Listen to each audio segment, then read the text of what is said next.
నమస్తే, మీ పేరు? ఎల్లయ్య ఏం చేస్తుంటారు? రిక్షాబండి. ఏంటి, ఏ ప్రాంతం మీది? కృష్ణలంక ఇక్కడే వేరే కృష్ణలంక ఏరియానా?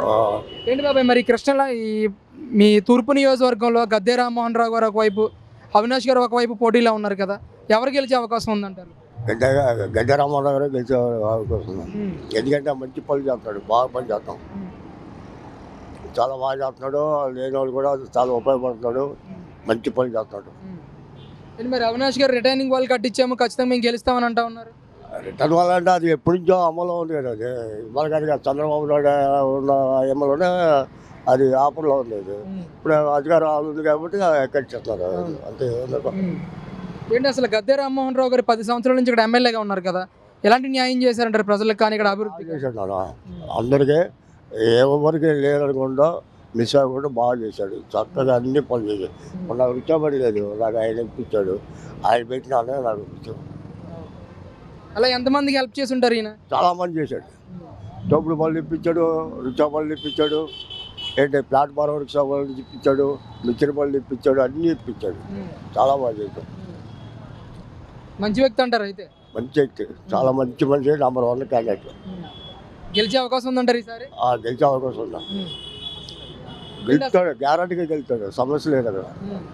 అక్కడ మీ ఏరియాలో ఏమైనా సమస్యలు ఉన్నాయా ఈరోజు? మా ఏరియా అంటే కట్ట కింద అది రిటర్న్ వాళ్ళు కట్టాయి కదా, అక్కడ ఆ ఏరియా మాది. ఓవరాల్గా ఎలా అనిపించింది బాబాయ్ జగన్ గారి పరిపాలన? అసలు ఏ జగన్ బాబాయ్ తింటానికి కూలి లేకుండా పోతుంది, ఉంటారు ఇచ్చాం. పని చేసేవాడు, కూలి పని చేసేవాడు కూడా ఇబ్బంది అయిపోతుంది. ఏముంది అక్కడ, పొద్దుంచి సాయంత్రం దాకా కూలి పని చేసేవాడు ఉంటాడు, కూలి అలవాటు ఉంటుంది. ఆడు 200 300 పెట్టాలి, ఇంటికి తీసుకెళ్తే 200 300 ఏ సరిపోతుందో చెప్పు. ఎప్పుడన్నా ఉందా? ఏనాడు ఉందా? ఏనాడు లేదు. మరి ప్రభుత్వం వచ్చిన కంటే మరీ దరిద్రంగా ఉండదు, మీరు ఏమనుకోండి. అదే ఎందుకని ఇంత వ్యతిరేకత వచ్చింది జగన్ గారి మీద? జనాలే మారిపోయి ఉంది. ఏముంది అక్కడ, ఏం చేస్తున్నాడు ఆయన? ఎవరికి ఏం చేస్తున్నాడా? ఒక ఇల్లు ఇచ్చలేదు, ఏ లేదు. ఒక కనీసంగా లేబర్కి ఏమైనా పట్టించుకున్నాడా? ఏమైనా ఉండడానికి ఇల్లు ఇచ్చాడా? అది అన్నాడు, ఇది అన్నాడు, ఏం చేయడం ఇంతవరకు ఏ అవకాశం లేదు అక్కడ, ఏం చేయట్లేదు అక్కడ. గతంలో ఈ రిక్షా తోపుడు బండి తోకి మీరు ఎంత సంపాదించుకునేవారు? ఈ రోజు ఏంటి అసలు పరిస్థితి? బాబు ఒకప్పుడు గతంలో ఎట్టన్నా 200 300 400 తోలేడు. వాళ్ళు కనీసంగా అన్నం తింటా కూడా ఆధారం లేకుండా పోయింది మాకు. మరి ప్రభుత్వం అట్లా చేస్తుంది, మరి ఏం చేస్తాం జనాలు? రెండో అవకాశం కూడా అడుగుతున్నారు జగన్ గారు. అవకాశం అడుగుతారు, వాళ్ళు ఏమన్నా వాళ్ళ అవసరం ఉన్నప్పుడు అడుగుతారు. అవసరం తిన్నాక మగ కూడా అవసరం చూడరు అక్కడ, ఏమన్నా అక్కడ. అందుకే ఇప్పుడు ఇవాళ ఒక్క రోజుతో అయితే అనుకోవచ్చు. ఇప్పుడు ఏంటి 69 70 కంటే 50 సంవత్సరాల నుంచి చూస్తూ ఉన్నాం మేము. ఎవరు వెళ్ళగొట్టలో ఏంటది ఇంతవరకు ఏం పట్టించుకోవట్లేదు, ఎవరు ఏం చేయట్లేదు అక్కడ. ఒక రిటర్న్ వాళ్ళకి అయితే సరిపోయింది అక్కడ. జనం పరిస్థితి ఏంటి, జనం రూపం ఏంటి, ఎలా చేస్తున్నారా ఏంటి అనేది కష్టంగా అర్థం చేసినోడే అది మనిషి. మరి పథకాల ద్వారా అందరికి అకౌంట్లోకి డబ్బులు వేస్తున్నాం అంటా ఉన్నారు కదా, వేస్తున్నాడు? ఎవరికి వేస్తున్నాడు? నాకు ఎంతవరకు పెన్షనే లేదు. మరి ఎందుకని బాబు, పెన్షన్ 4 సార్లు పెట్టాడు. దాంట్లో ఆధార్ కార్డు మీద 50 సంవత్సరాలు ఉన్నాడు, రాస్తున్నాడు, ఎంతవరకు రాలేదన్నాడు. మరి ఏం చేస్తాం? ఇప్పుడు నాకు ఎవరు లేరు వెనక ముందు. నా భార్య చనిపోయింది, మా అబ్బాయి చనిపోయాడు, ఉండే ఒక్కనే. దీని మీద ఆధారం పెట్టి బతకాలంటే కష్టంగా ఉంది.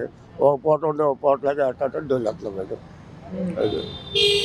మరి అసలు ఎవరు గెలిస్తే బాగుంటుందని అనుకుంటున్నారు మీరు ఓవరాల్గా? జగన్ గారు ఓవరాల్గా అయితే ఎంతసేపు ఎప్పుడు మామూలుగా వాళ్ళు వెళ్తుందే బాగుంటుందని అనిపిస్తుంది. చంద్రబాబు నాయుడు గారు చంద్రబాబు నాయుడుకి వెళ్తే కొద్దిగా అవకాశం దొరికితే బాగుంటుందని నాకు కోరిక. మరేంటి బాబు, 65 ఏళ్ళ నుంచి మీరు రాజకీయాలు చూస్తామని చెప్పేసి మాట్లాడుతూ ఉన్నారు. ఎవరి పరిపాలన మీకు బాగా నచ్చింది 20 ఏళ్ళ నుంచి? 20 ఏళ్ళ నుంచి ఎవరి పరిపాలన నాకే సరిగ్గా నచ్చలేదు. ఇప్పుడు చంద్రబాబు నాయుడు చేశాడు, కొద్దిగా చక్కగా నీట్గా బాగుంది. దాదోడు ప్రతి కుటుంబాలు కూడా కడుపు నుండి అన్నం తినే వాళ్ళు ఉన్నారు, కష్టపడి రూపాబాబు వచ్చిన వాళ్ళు చాలా జాగ్రత్త పడ్డారు. ఇప్పుడు వహించగలంటే మందాగాలంటే ఇప్పుడు ఈ పరిపాలన మరీ దారుణంగా ఉందన్న. మీరేమనుకోండి, అంతకుముందే లేదు ఇంతవరకు. ఏంటి కరెక్ట్గా ఇల్లు ఉన్నాయంటే కరెంటు బిల్లు రావాలంటే 3000 4000 5000 వస్తుంది కరెంటు బిల్లు. ఎక్కడ తీసుకొచ్చి కడతారు? పొద్దున్న నుంచి సాయంత్రం కష్టపడేవాళ్ళు. ఇప్పుడు నేను రిక్షా వెళ్తున్నా, నాకు ఇల్లు ఉంది, కరెంటు బిల్లు వస్తుంది 4000 5000 అంటే ఎక్కడ తీసుకొచ్చి కట్టలేదు. ఈ నెల ఎంత వచ్చింది బాబు కరెంటు బిల్లు మీది? అప్పుడప్పుడు వస్తూ ఉంటుంది, ఏదో నెలకి ఒకసారి అట్టగా 1000, 2000, 3000 ఇట్లా వస్తూ ఉంటుంది. మీకు 1000, 2000, 3000 వస్తుందా? ఆ, ఆ. ఏదో గతంలో ఎంత వచ్చేది కరెంట్ బిల్లు? అప్పుడు తక్కువేనారా, 150, 200, 400 నుంచి ఎక్కువ లేదు. ఇప్పుడు మరీ దారుణంగా వస్తుంది అంట.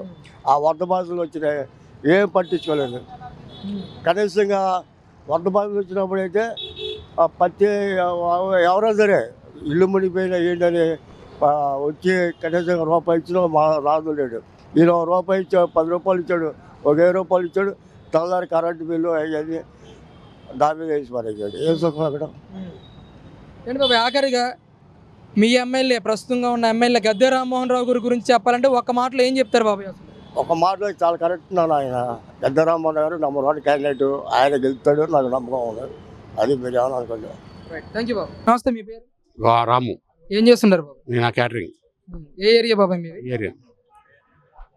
ఏంటి బాబాయ్ అసలు ఈ ప్రాంతంలో కూటమి అభ్యర్థిగా గద్దె రామ్మోహన్ రావు గారు, వైసీపీ నుంచి అవినాష్ గారు, అసలు ఎవరు గెలిచే అవకాశం ఉంది? గద్దె గారు. అంత కాన్ఫిడెంట్ గా చెప్తాను. అంతే, గద్దె గారికి గెలుస్తారు. ఇక్కడ ఈ డివిజన్లో 2000 పై మెజార్టీ వస్తుంది. 21 డివిజన్లో 2000 పై మెజార్టీ వస్తున్నాయి. అసలు 10 సంవత్సరాల నుంచి పనిచేస్తా ఉన్నారు కదా గద్దె రామ్మోహన్ రావు గారు, ఎలాంటి అభివృద్ధి చేశారు మీ ప్రాంతంలో? ఆయన చేతనంతో చేశాడు అభివృద్ధి. వర్కర్గా ఇది చేశాడు, మౌలిక సదుపాయాలు కల్పించాడు. వ్యక్తిగతంగా చేసిన వాళ్ళు ఎవరైనా సహాయం కావాలో చేసి పెట్టాడు ఆయన. సో వ్యక్తిగత సహాయం అంటే ఏదన్నా హాస్పిటల్స్ ఎడ్యుకేషన్ వాటికి, అంతేగాని పోలీస్ కేసులు, రౌడీ చేసే కేసు అలాంటివి ఆయన దగ్గరికి వెళ్ళి చెప్పకూడదు. చెప్పిన ఆయన చేయడు. వ్యక్తిగతంగా ఏ సహాయం చేశాడు ఆయన.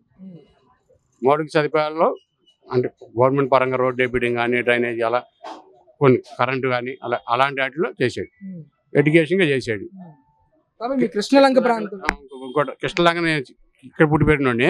నా చిన్ననాటి కోరిక జాంతోర్ హై స్కూల్ మాకు ఒకటి ఉంది, అది జూనియర్ కాలేజీ కావాలని. అది అద్దె గారు ఆయనలో అయింది. అది 2014లో చేశాడు. ఇలా కావాలి మీరు వెళ్ళి స్టిల్గా ఆ కాలేజ్ చూడండి.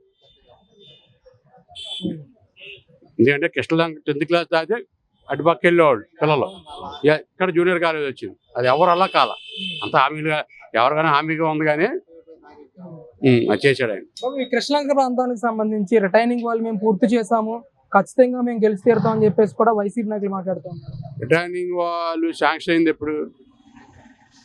గద్దె గారు ఆయన శాంక్షన్ అయింది, సగం దూరం వచ్చింది. ఒక 5 టర్మ్లు మొత్తం ఎవరు ఏది పూర్తి చేయలేదు.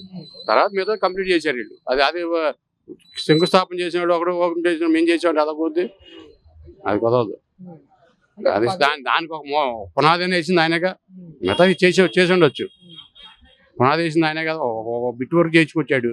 టర్మ్ అయిపోయింది, గవర్నమెంట్ పోయింది, ఆయన ఎమ్మెల్యే ఉన్నా ప్రతిపక్ష ఎమ్మెల్యేగా పనిలావు ఉన్నోళ్ళు చేయించుతాడు. అంతేగానే పునాది వేసిన వాళ్ళు ఎప్పుడైనా. అంటే 10 ఏళ్ళు ఈయన ఎమ్మెల్యేగా ఉండి ఏం చేశారు ఈ ప్రాంతానికి అని చెప్పేసి కూడా అడుగుతా ఉన్న పరిస్థితి. ఆయన చేయాల్సి ఈ రోడ్డు ఒకప్పుడు డైలీ యాక్సిడెంట్ మా కళ్ళ ముందు చూసేవాళ్ళం.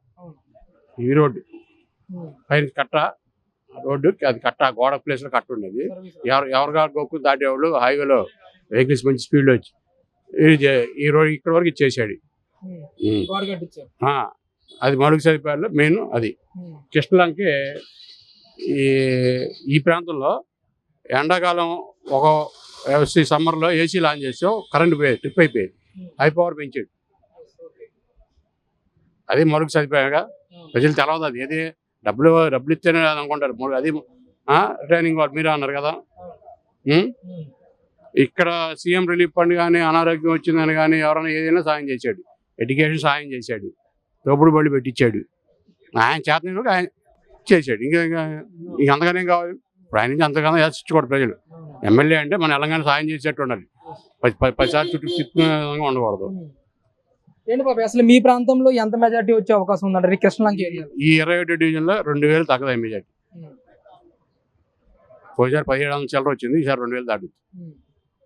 గతంతో ఎంత మెజార్టీతో గెలిచారు ఈయన, ఈసారి ఎంత మెజార్టీ వచ్చే అవకాశం ఉందంటారు? 2014లో 15,000 చిల్లరే, 15,300. 2019 15,700. ఈసారి అదే మెజార్టీతో వస్తాడు ఆయన. టఫ్ ఐటమ్ గారు కొంచెం. అసలు ఓవరాల్గా ఎలా అనిపించింది జగన్ గారి పరిపాలన? జగన్ గారి పరిపాలన గురించి చెప్పకూడదు.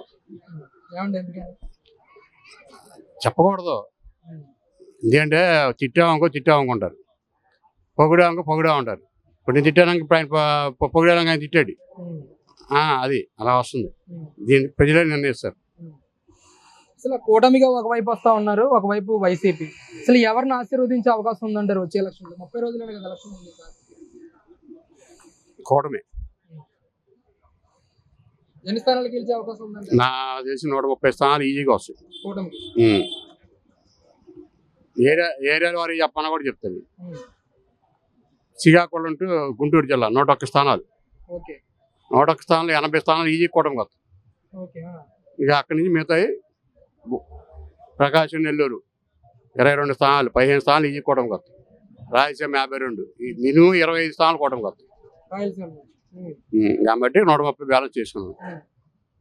ఎందుకని అసలు ఇంత వ్యతిరేకత వచ్చింది జగన్ గారి మీద? కూటమిని ఎందుకు ప్రజలు కోరుకుంటున్నారు అంటారు? వ్యతిరేకత అంటే ప్రజలు వ్యతిరేకత ఏం లేదు. అడ్మినిస్ట్రేషన్ తప్పు బాగా రాంగ్ జరిగింది. ప్రతి వాళ్ళు మేమే అనే జనాల్లో బెదిరీటాలు, అదే చిన్నవాడితో కిందవాడు తప్పు చేస్తే పైవాడిగా పడుతుంది. కిందవాళ్ళు రేపు ఇక్కడ ఉంటారు, వాళ్ళు అక్కడికి పోతారు. పైవాడికే కదా రిమార్కు. ఇప్పుడు కూటమైనా కిందవాళ్ళు తప్పు చేస్తే పడేది కూటమి మెయిన్ వాళ్ళకే. అది మెయిన్ బాగా అన్ని ప్రాంతాలు అదే దెబ్బతిస్తాయి. First liquor. ఇంకా మన సిటీలో ఉన్నాం, ఇప్పుడు గ్రామీణ ప్రాంతాల్లోకి వెళ్తే ఆ లెక్కర్ ఎఫెక్ట్ బాగా కొడుతుంది. నాసిరకం ముందు పనులకి వెళ్ళాల, పొద్దున్న లేచాలి తాగేయటం, పనులకి వెళ్ళపోవటం, ఎన్ని అందుకని నేను ఈ 101 దాని గురించి చెప్పింది. దీంట్లో బాగా చూశాను నేను. ఇది జనాల్లో ఈ 101 స్థానాలు 80 కూడా మామూలుగా నార్మల్గా చెప్పా. అంత వ్యతిరేకత ఉంది. Liquor main. అంటే పూర్తిగా నిషేధం చేస్తానన్నారు కదా జగన్మోహన్ రెడ్డి గారు, ఆ విధంగా ఏం అడుగులు వేయలేదంట? నిషేధం అనేది కుదరదు. ఏ స్టేట్లో కూడా నిషేధం కుదరదు. అది దొంగదారిగా తెస్తారు. దొంగదారిగా లోకల్ తయారీ అవుద్ది, అది కల్తీ అవుద్ది. దాన్ని మళ్ళీ ఆ కల్తీ నిర్వహించడం మళ్ళీ గవర్నమెంట్ కొంచెం ఖర్చుపడాల్సి వస్తుంది. స్కాడ్ పెట్టి నిషేధం అనేది ఎక్కడ కుదరదు. అది ఏదో కొంచెం గుజరాత్ అలా స్టేట్లో కంటిన్యూగా ఉంది, కానీ భారతదేశంలో మద్య నిషేధం అనేది ఇంపాసిబుల్.